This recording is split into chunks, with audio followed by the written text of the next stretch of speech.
Hey guys, what's happening? In the last clip, you probably saw that the gate was finished.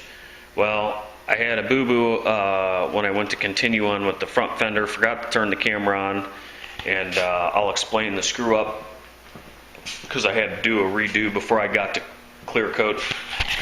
I got some more primer on this fender, and what had happened, it wasn't real warm in here, and it was pretty humid on Saturday or Sunday when I was working on this, and it is Wednesday now, we're at the middle of the following week, and what I had, that repair was mostly down in here, but what had happened is I must have not allowed enough flash time on this primer because it shrunk back up, and you could see my repair where there was feather edge paint back here.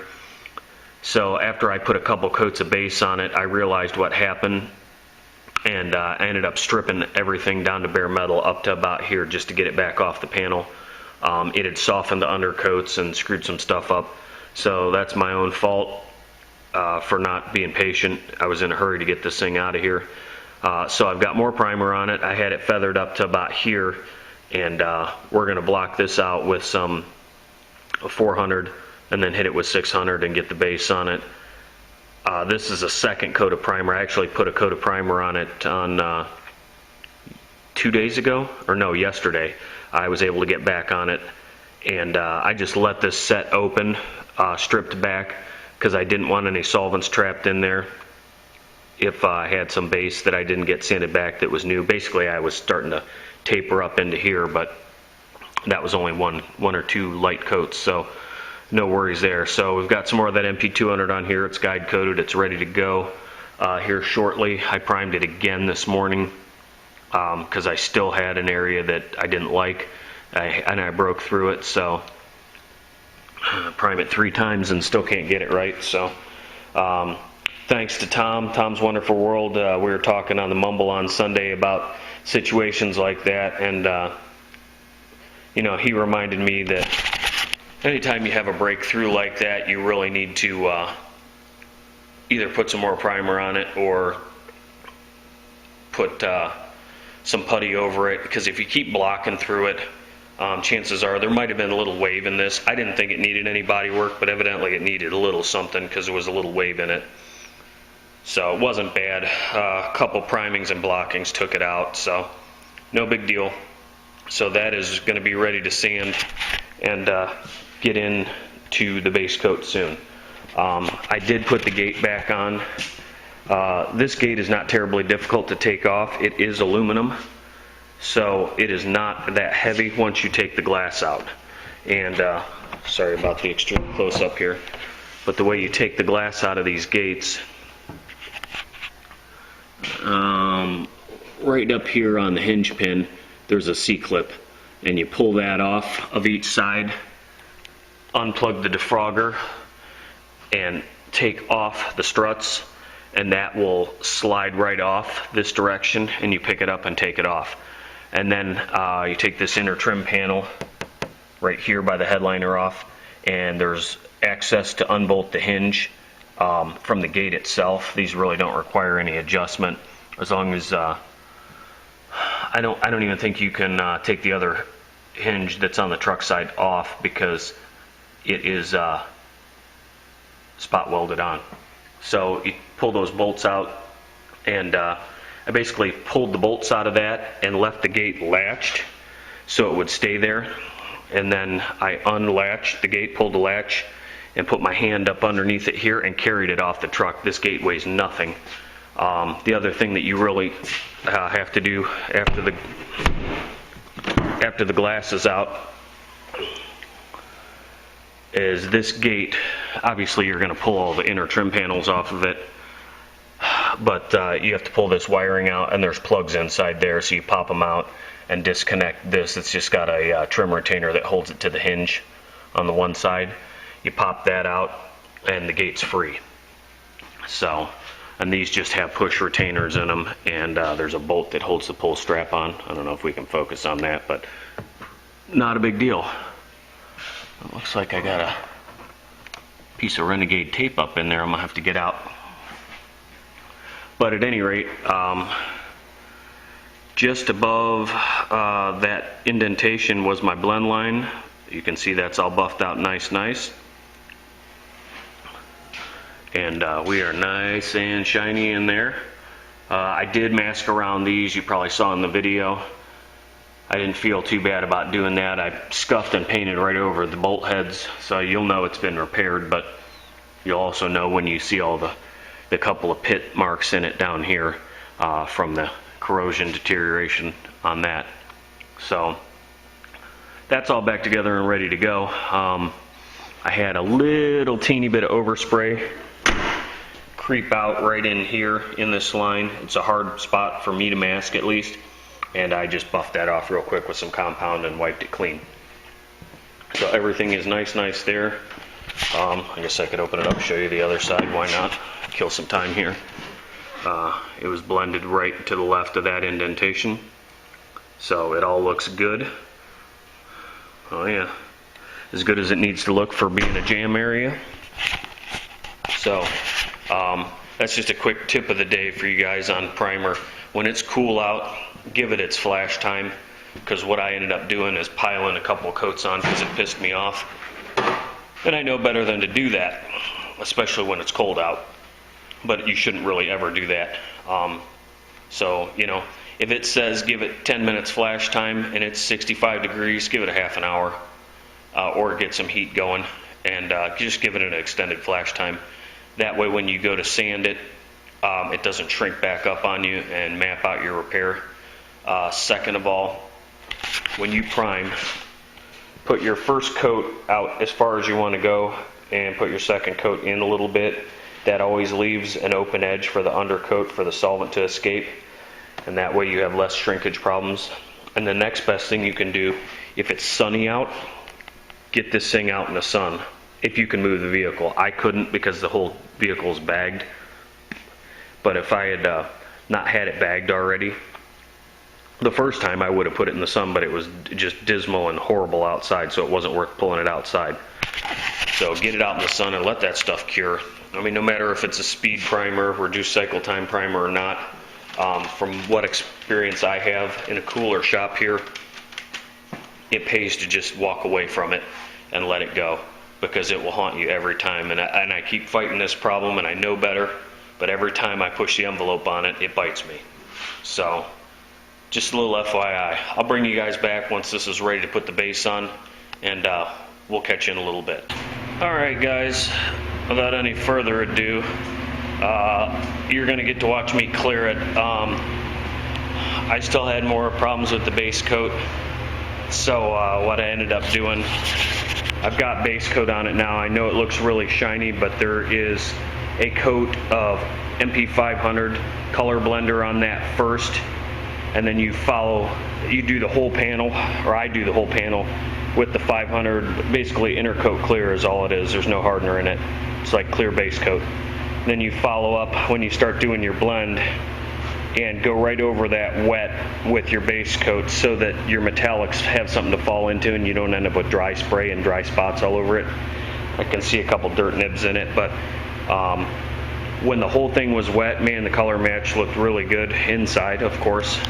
But yeah, that's where that's at for now. This is going to take half an hour or better to flash off, so we're going to let it go. But basically what I was ending up with, my bodywork was originally down low here, like in this area. Well, after my reaction yesterday, I sanded it all back off and ended up with a feather edge up higher. And I still had, I had put some primer down on it, some 2K primer, and then had a couple breakthroughs, so I sealed it. But when I sealed it, there was still some of that base coat from the other day that was trapped under there, and I was getting an edge where it was wrinkling like a 1/4 inch all the way across it. So I had to strip all that base coat back. I used some 1500 and just sanded it real light until I got it all out of there. And then I could see where there was no old base coat that was laying on top of my factory clear on this. It was good to go. Put some sealer down and scuffied it up with a scuff pad. After I let it set, I was out cutting some grass here at the shop trying to kill some time. So that all worked out, no more reactions. That's how I fixed it. and I'll take you into the paint bench here and show you what I was talking about. There's your MP500 or MPB 500 color blender. It's basically clear base coat is all it is. Mix it 1-to-1, and you put a coat of that down on your panel first, and immediately while it's still wet, follow up with your base coat when you're blending. I suppose you could try and get coverage on your primer first and then go to that, but you risk some dry spray in places you don't want it. So that's the way I do it. I just cover everything, and I already had a coat on that area, and I had some dry spray on it that I nibbed off. I just been having all kinds of stupid problems today, and they're all of my own creation. So I'm gonna get that put away there, that kind. So yeah, paint bench looks like the dirty mixing cup fairy threw up on it. I got shit everywhere. But I used the plus to base this today upon a recommendation from Tom, also this weekend on the Mumble, Tom's Wonderful World. If you're not subscribed, check him out. I'm sure all of you are if you're subscribed to me. And he's been using the 1.5 to base with, and this one I actually only have a 1.4 for it, and I was going to try it, and I thought it was in the gun, and when I went to clean the gun I realized it only had the 1.3 in it, but it shot pretty good. I just been getting fussy with my solder. I don't know if I do or don't like the gun, or I can't get it to do what I want it to do. I couldn't get it to lay clear the way I wanted to lay it. I think the gun's got something screwed up in it, so that one might be going bye-byes on the old Craigslist. So I'm just going to let this baby flash off here, and I keep coming back to check it to make sure the dirt fairy didn't sprinkle dust all over it here. It looks good though. Looks good. It's still wet though. It's real wet. Let's see, what do we got here? We're right at 80 degrees and about 55% humidity, so hopefully the clear coat job doesn't give us any problems. And those of you who think I'm so good and I don't do test patterns, there's my paper on the wall. I do it all the time. It's just my routine. So we're going to use the, move some shit out of the way here. We're going to use the AG40 on this because I'm out of speed clear. So we're going to try and rock this out today and hopefully bang it on there without any hiccups along the way. Got the, I think that's the medium hardener right there. If I'm right, the 402 is the medium. Yeah, that's what I got. I haven't used much of this. The only thing I ever sprayed was that tailgate with it. You guys watched me do that.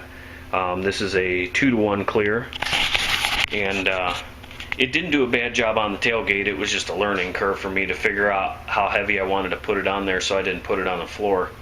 And that tailgate came out a little peely, but hopefully we got that remedied. So that's where we're at for now, and I will bring you back for clear coat time. See you, fellas. Alright guys, we're back. We're ready to put some clear on this bad boy. We're going to use the AG40 like I said before. This is a 2-to-1.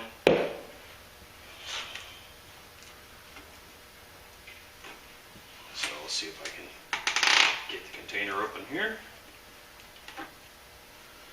Wish we had some speed clear, but we don't, so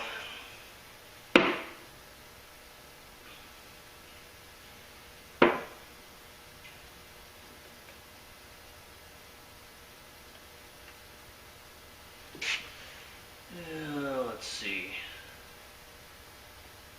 I'm thinking just a little bit more than that. That ought to be fine. We'll see what we end up with after the first coat.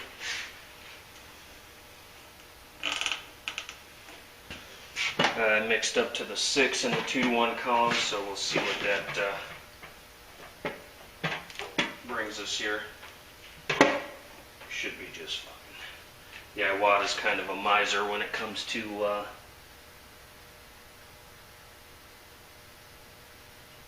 sorry, I was having a brain fart there. It's pretty much a miser when it comes to putting material down, so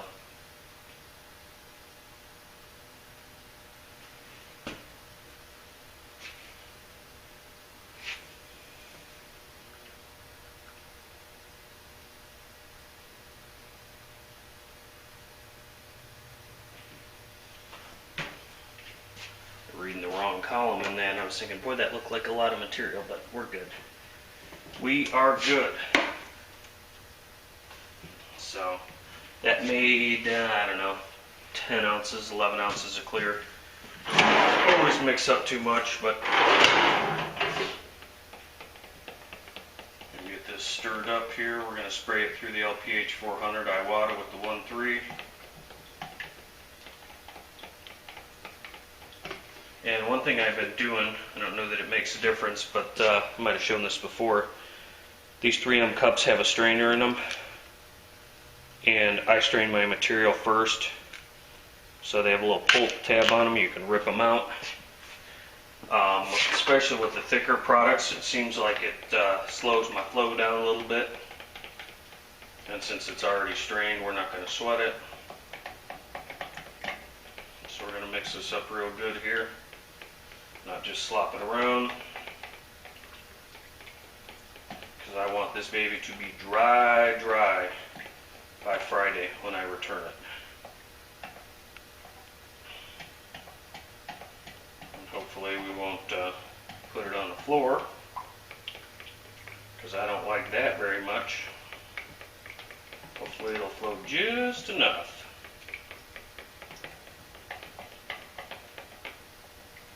So I hope everybody's been having a good day. This has been a day of hiccups for me. But I got the shop cut. We got about 3 acres here that I have to cut, and I got a young man that works for me that's supposed to do it after school, and he hasn't been here in about 3 weeks, so I figured it was now or never. Probably been pretty busy and all that, so no big deal. Gave me an excuse to go do something while I was waiting for material to flash. That ought to be good. We'll get a strainer here.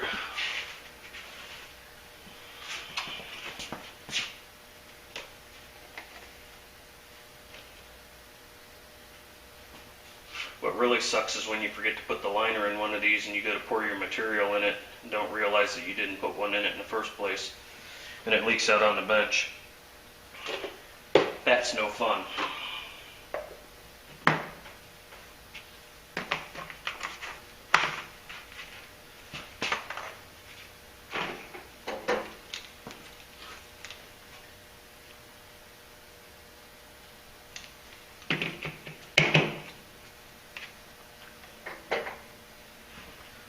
Respirator here, and we'll just give her.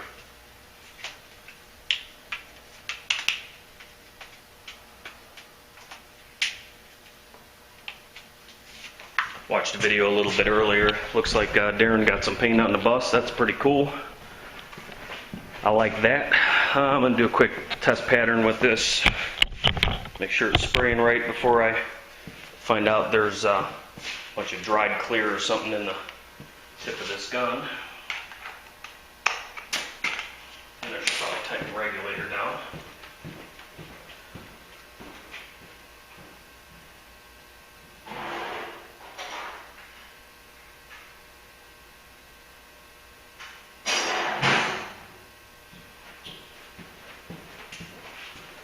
And as always, the first thing we do when we put one of these cups on is we purge the air out of the cup.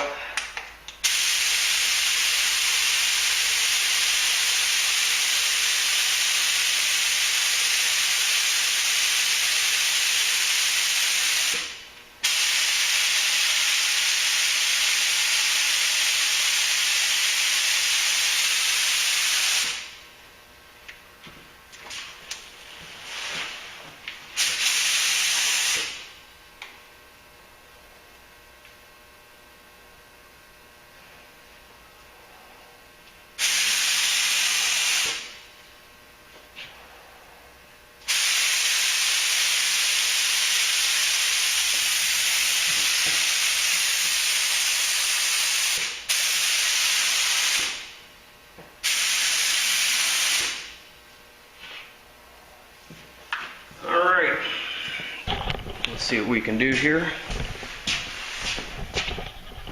See if I can get you guys in the picture here. We're going to turn the exhaust on.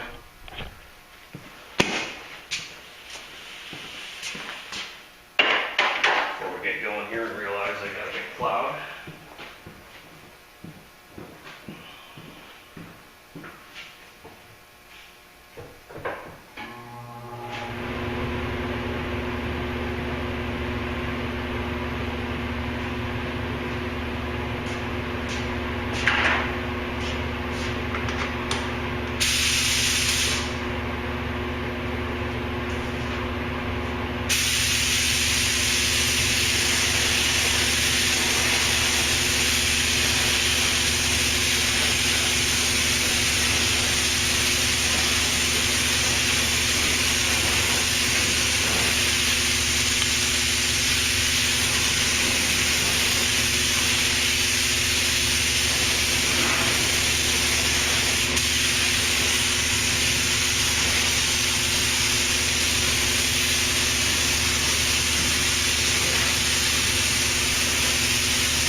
Alright, so we'll let that flash and we'll hammer on another coat.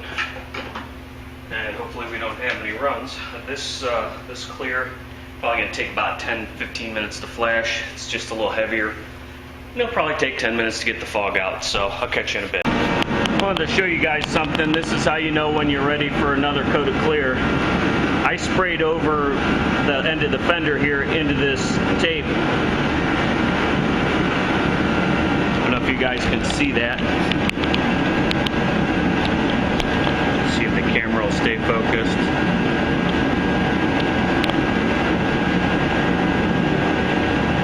If it's pulling silk off like that, little cobwebs, see it floating?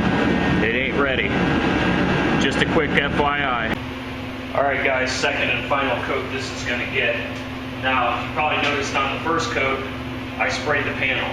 Second coat, I'm going to spray the offsets. And what I mean by the offsets are inside the fender, where it rolls over. I did spray along the front of this a little bit. I'm going to make sure I get the lip right on the top of this fender where it meets the hood, because as you spray across that, it starts to break the clear up into like a soft edge, and you'll have a dry edge up here, so you need to make sure that's been taken care of. And as far as this edge goes, we're actually looking pretty good. So a lot of guys start on the top. I'm going to start on the bottom. It's just easier for me to see that way, so that's the way I do it.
see the finish.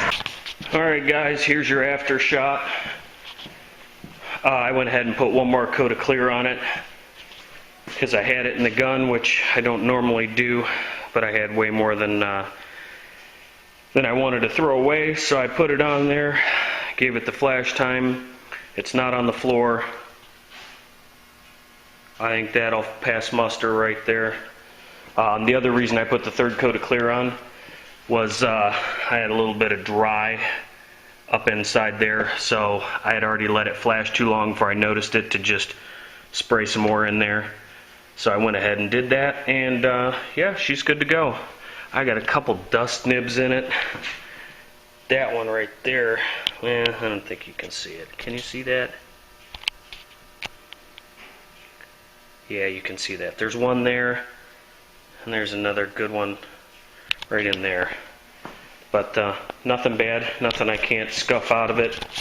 Time to unplug the accessories here, turn the lights off. It's got to be 90 degrees in here, I would imagine. Yeah, almost 85. The humidity's down about 50%, which will creep up now that I've shut the heat off. So I'll get this one uploaded for you guys, and maybe I'll give you a sneak peek later on when it's all unmasked and everything like that. But basically, we shouldn't have any problems with color match. It looks good from here. I can't see the blend because that color stopped. Back myself up, probably right in there. And I didn't get it past that crest of there, so it's going to match the hood just fine. I'll give the door and the hood a quick buff job tomorrow just so it's shiny. That way it'll match the shiny clear on the fender. So, hope you guys enjoyed that. I know it's a long one, but we'll catch you on the next one.